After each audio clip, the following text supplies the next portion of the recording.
Watching that report with me in the studio is our French politics editor, Marc Perelman. Marc, the deadline is tonight at 6 p.m. for what decisions have been made in regards to various alliances. So what more have you heard?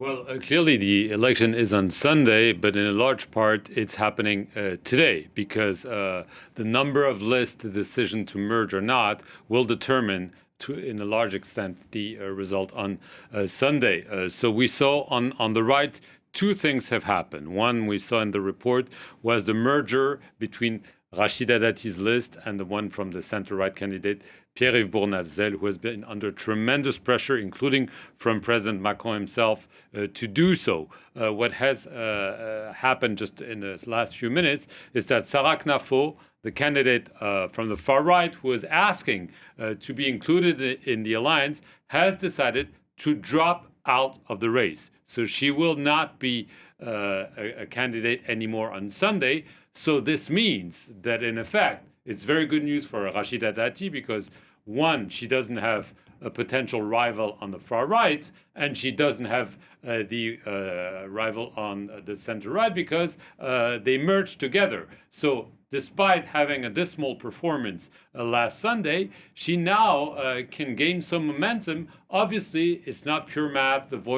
The votes for one don't necessarily go to the other candidates, but she is in a good position. On the left, Emmanuel Grégoire has stood his ground. He has said he would not ally himself with the far-left candidate, Sophia Chikirou. She's begged him to merge the list, saying, we need to unite in front of the right. He said, well, you've kept insulting me all campaign long. You said you don't want a socialist mayor, so I'm not going to ally myself with her. So what could still happen between now and 6 p.m. is that Sophia Chikirou could decide to pull out of the race and hence favor Emmanuel Grégoire. So this means that it's impossible today to tell you who the next mayor of Paris will be. We'll have to wait for Sunday night. Indeed. Now, in the meantime, what's the state of alliances for the rest of the country? Well, obviously, it's a situation you cannot analyze from a national standpoint because those are purely local elections and there are a number of very different situations. Another interesting situation is in Marseille, where you also have a very tight race. This time, the outgoing mayor, the leftist Benoît Payan, is toe-to-toe with the candidate from the National Rally, Franck Alizio.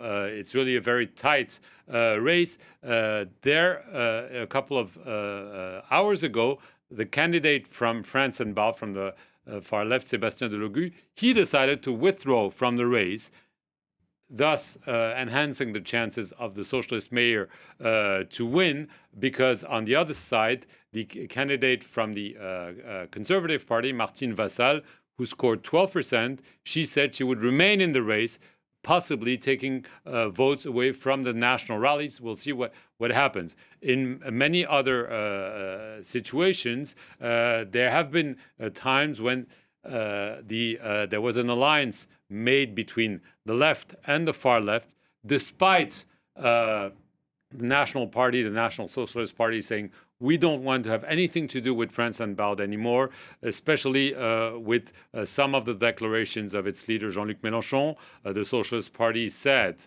in writing that they were anti-Semitic, but nevertheless, when push comes to shove, if you need to find voices and votes for the second round, there are some alliances happening on the left. The right is saying the left is lying. They say we're not going to ally ourselves with the far left, but it is happening in some places, not everywhere, not in Marseille, not in Paris, but we'll have to see the results on Sunday night. It will be a patchwork, and it's impossible to draw from the results of this election any lessons really for next year's presidential election. It's a totally different election.